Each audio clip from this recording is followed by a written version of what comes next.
pinakamatagumpay na pagtago, matatawag ba natin pagtago or yung hindi masyadong pinag-usapan ng publiko ng mga recent years, ang naging hiwalayan pala ni Jericho Rosales at saka ng kanyang dating asawa o may bahay na si Kim Jones. Kasi nga po, alam nyo naman po siguro lahat ang mga kumpirmasyon na naganap na nung 2019 pa pala sila nagkahiwalay. 2019, hindi pa nagpa-pandemic. Kasi ako, if my memory serves me right, nung 2019, nung 2020 pandemic, ay parang nasisilip ko pa ang mga ilang post nila na parang nasa iisang bahay pa sila. Yun pala, may mga pinagdadaanan na pala silang mga something. At 2019 pa pala naghiwalay as per the confirmation made by certain Mr. Robbie Ocampo ba? Tama ba ako? Godfather nila ito sa kasal. At ito nga ang nagbalita. Nakakatawa nga kasi 'di ba yung mga hiwalayan na nangyari, pinag-uusapan natin last year. Kung talaga nagsasabi naman talaga, nagko-confirm ay yung mga artists themselves, the celebrities na involved. Tapos ganyan. Tapos this time, Minong sa kasal ang nagsabi na na ganito daw, ganyan. Parang pagpasok ng 2024, kagaya naman ni Kuya Boy Abunda, ang nagko-confirm na hiwalay na nga rin yung si Bey at saka si Dominic.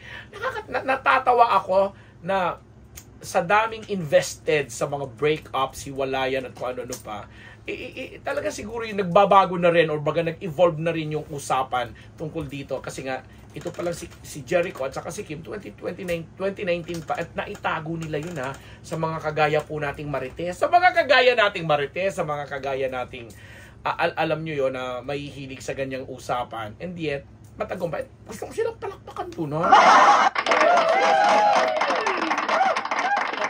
kasi hindi naging parang palengke yung mga issue, hindi naging parang palengke na lahat na lang inoopinyonan kasi wala lang. May mga issues, may mga bagay-bagay siguro silang hindi pinagkakasunduan or may mga differences na hindi na-resolve.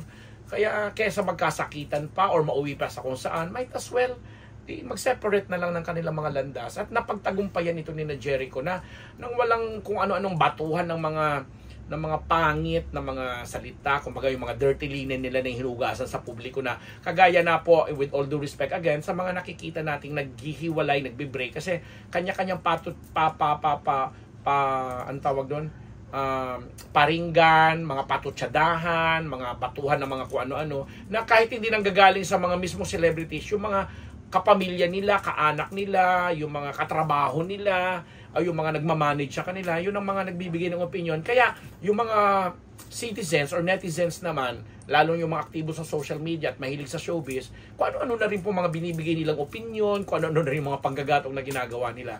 And napakaganda, kung maganda man yung right term na gagamitin ko, nung naging agreement siguro at settlement nitong dalawa kasi without being biased, marespeto, kumbaga marespeto, lalo pa si Kim, kilalang vlogger yan, di ba? Media Sokmed influencer. Habang si Jericho naman ay isa naman sa itinuturing nating top-notch actor or celebrity sa showbiz. So, napaka-public kumbaga. Pero ayun, nakakatuwa lang. And sa nangyayari ngayon sa career ni Echo, eto na nga na pakipatay mo na ngayon ang lamig. At saka parang naririnig talaga yung tunog ng electric fan. Sasabihin nila nakikipag-contest na naman sa akin doon. Di ka na naman aware. Ibabash na naman ako ng mga nanonood dyan na talagang lahat na lang pinupuna mula ulo hanggang paa. Pati yung sound ng electric fan ko, naka-aircon naman kami. Pupunahin pa nila. Charot lang. So, yun. Nasaan na ba ako? So yun, sa nangyayari ngayon sa pagiging active uli ni Jericho, di ba meron siyang international movie na ginawa or series ba ito? Plus, may mga shows din siyang pinupuntahan, and isa nga dito yung pagkikita nila uli ni Heart Evangelista, na parang na-renew yung friendship nila, and then ano pa, yun na nga, recently, yung nag-viral nilang photo ni Catherine Bernardo na nagkasama sila or nagkasabay sila sa night jogging nila dyan sa Marikina Sports Complex, ano pa ba? And yun, yung pagbibigay niya ng mensahe, hopefully, yung mga umaasa ngayon, o mga nagsiship daw talaga na sana ay magkaroon din ng pelikula si Jericho at saka si Catherine kasi deserve naman nilang mga ganun, lalo pa si Kat na talagang gusto rin naman makapareha yung mga kagaya ni Jericho o Piolo Pascual na talaga namang sa tingin niya ay talagang inabutan na niyang husay at galing. O diba? Saya no, kasi diba si Jericho yung original na pangako sa'yo, siya si Angelo.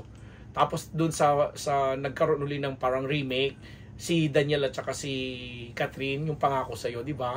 Angelong original at saka yung remake na Ina. Ay, saya siguro doon. So, yes, diba? So, yun po, mga ka-Team Unbettable, abangan na lang po natin ang mga susunod na kaganapan. Kasi kami, sana nga may mga ganong klaseng break-up na after 5 years, 10 years na lang natin malalaman na iwalay naman pala sila. At nagtagumpay talaga sila despite the fact na ang social media ngayon, napakadali, napakabilis, pindot mo lang alam ng lahat. Pero ito, siguro na timing kasi na bago mag-pandemic, siguro naghiwalay na sila, na proseso, no? But anyway, wini-wish pa rin po ng Unbettable Channel ang magandang buhay para kina Jericho, para kay Kim, ganyan-ganyan. Kung sa darating na panahon ay magtatagpo sila ulit somewhere, somehow, sometime, edi good luck na lang din. Pero wish po namin na ang pagkakaroon nyo ng magandang peace of mind at saka yung happiness at saka good health. Tama yung ginagawa ni Echo na talagang very conscious siya sa kanyang health kasi nga isa po ito sa pinakamagandang regalo na may bibigay natin sa sarili po natin dahil lahat na pag may good health ka, meron kang peace of mind na tinatawag at saka magaan lang sa feeling. So ang dali mong natatanggal ang mga toxins. Kaya yung mga toxic na tao dyan, sorry na lang po sa inyong lahat kasi ako, magbe-birthday po ako ngayong February 12, pero bonggang-bongga pa rin, di ba? At malapit na ako maging senior citizen sa lagay na yan. Sa akin, yung hindi ko talaga audience siguro ng mga panahon. Nagtataka sila, feeling nila siguro bagito ako, no? Pero sabi ko nga, malapit na po ako maging senior citizen. 30 years plus na po ako sa industriyang ito. Kaya sa mga nagka-question dyan, lalo yung mga bagets yan, mga Gen Z, manahimik na lang kayo, mag-research kasi kayo ng bongga. Ay, nako! Maraming salamat sa mga sponsors ko po.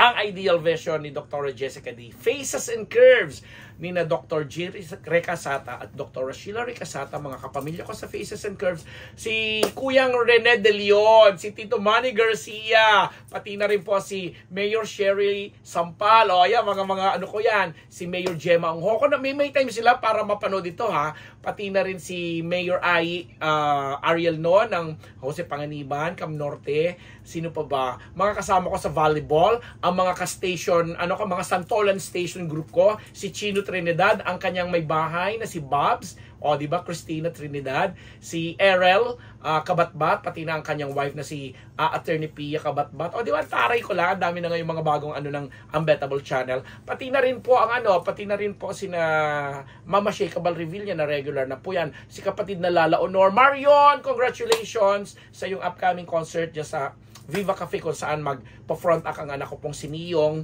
And then, ang Star Pop, Star Music, na sumusuporta kay Niyong. At ang Marites University, na kung saan po nagla-live po kami every Monday and Thursday ng 9 p.m. Kaya sa mga ka-Team Unbettable ko dyan na nanonood abroad, yun.